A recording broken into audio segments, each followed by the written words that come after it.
राजकुमार राम। राजा दशरथ ने विश्वामित्र को प्रणाम किया। उन्होंने ऋषि का स्वागत किया और कहा, हे ऋषि, आपका स्वागत है। मुझे बताइए, मैं आपके लिए क्या कर सकता हूँ? आपकी इच्छा मेरे लिए आदेश होगी।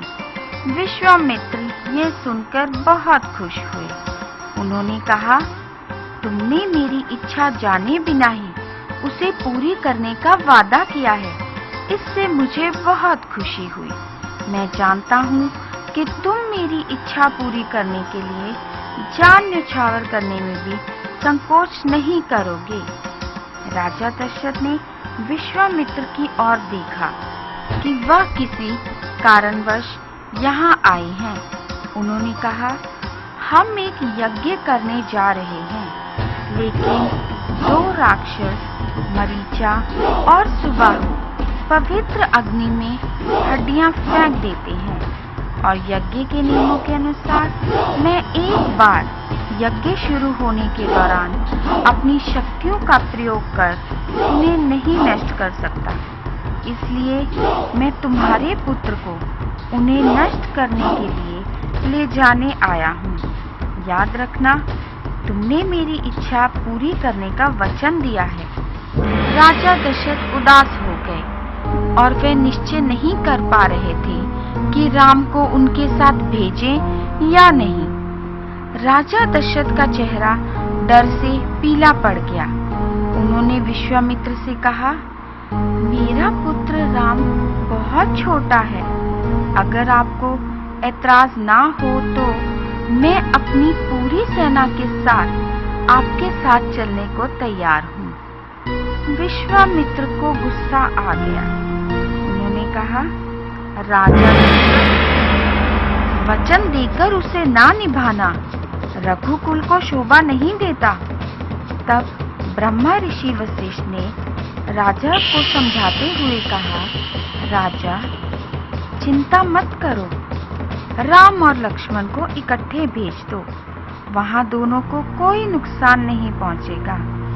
विश्वामित्र यहाँ केवल राम की भलाई के लिए ही आए हैं।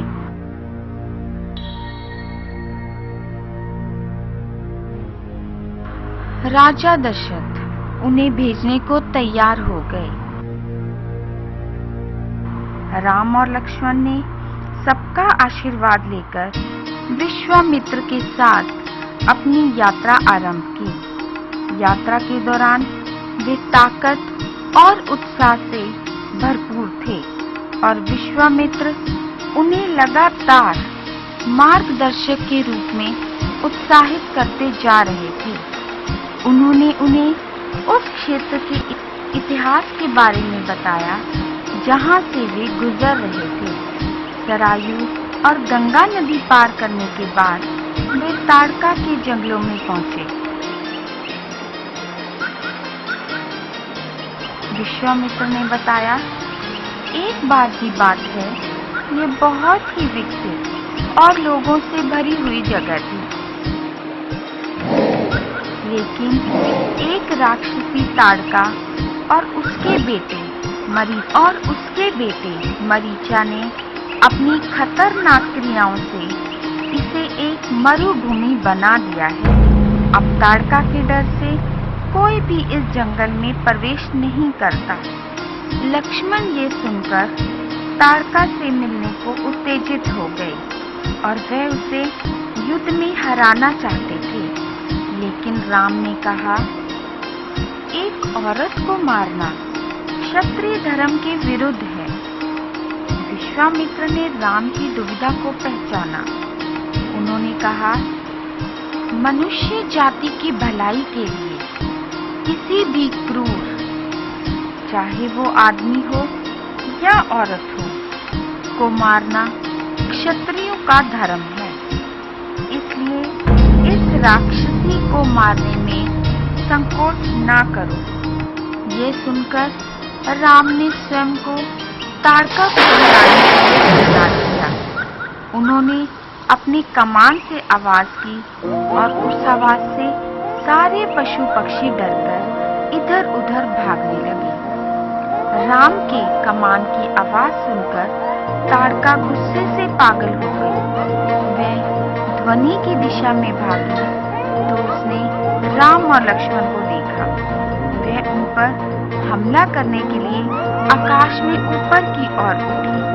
उसने पत्थरों की बरसात से उन पर आक्रमण करना शुरू कर दिया। विश्वामित्र ने राम से कहा, सूर्य अस्त होने को है और राक्षस रात को और भी ताकतवर हो जाते हैं, इसलिए इसे मारने में देर मत करो। ये सुनकर राम ने अपना तीर निकाला, मंत्र का उच्चारण किया और तीर को निशाने पर लगा दिया। ताड़का जोर से चिल्लाती हुई नीचे गिर पड़ी और उसकी मृत्यु से विश्वामित्र ने खुश होकर राम को गले से लगा लिया। तब वे विश्वामित्र के आश्रम में पहुंचे, जहां चारों ओर खुशी और शांति थी। यज्ञ शुरू हुआ और राम और लक्ष्मण राक्षसों का इंतजार करने लगे ताकि वे आएं और यज्ञ में विघ्न डालें। वे इंतजार कर रहे थे, लेकिन यज्ञ के छठे दिन राक्षस ऊंची ऊंची गरजते हुए आए। राक्षस मरीचा, सुबाहु और उनकी सेना अपवित्र चीजें यज्ञ में डालने ही वाले थे कि राम ने अपना दैवी शस्त्र मरीचा पर उपयोग किया, जिसने उसको स्वयं में लपेटकर 100 मील दूर तक फेंक दिया। तब राम ने अग्नि शस्त्र को उपयोग कर सुबाहु और राक्षस सेना को मार गिराया। यज्ञ संपूर्ण हुआ और उस जगह सब लोग बहुत खुश थे। तब विश्वामित्र राम और लक्ष्मण के साथ मिथिला के राजा जनक के पास गए, जिसकी एक सुंदर जवान बेटी थी और उसका नाम सीता था। वह शादी के योग्य थी और राजा जनक ने उसके लिए स्वयंवर रचाया हुआ था। सालों पहले राजा जनक को भगवान शिव ने एक धनुष उपहार के रूप में दिया था, जो कि इतना भारी था कि कोई भी उसे हिला नहीं सकता था। स्वयंवर शुरू होने से पहले प्रधानमंत्री ने घोषणा की, सीता की शादी उससे होगी जो आदमी इस धनुष को उठाएगा और इसकी कमान उतारेगा।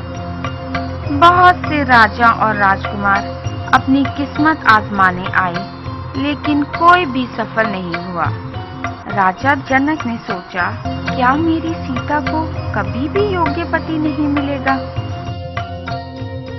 उसी समय विश्वामित्र राम और लक्ष्मण के साथ दरबार में आए और राजा ने उनका स्वागत किया।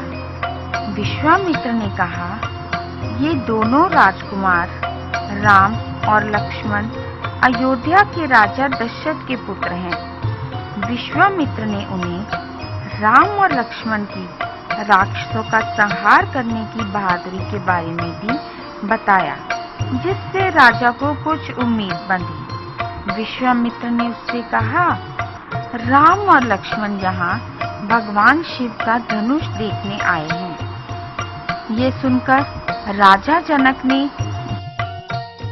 जल्दी से कहा, राजकुमार भगवान शिव का धनुष अवश्य देख सकते हैं। मैं उस राजकुमार से अपनी बेटी सीता की शादी करवाऊंगा जो इस धनुष को उठाकर इसकी कमान उतारेगा। विश्वामित्र और राजा जनक से आज्ञा लेकर राम धनुष के पास गए और उसे प्रणाम किया। फिर उन्होंने बिना किसी परेशानी के इसे उठाया और कमान उन्होंने इतने प्रभावशाली ढंग से कमान उतारी कि सारा दरबार इसकी ध्वनि से गूंज उठा और भगवान शिव का धनुष टूट गया। चारों तरफ खुशी और फूलों की बरसात होने लगी। राजा जनक ने घोषणा की, मेरी बेटी सीता की शादी राम से होगी। और राम और सीता की शादी शुभ लगन में संपूर्ण हुई।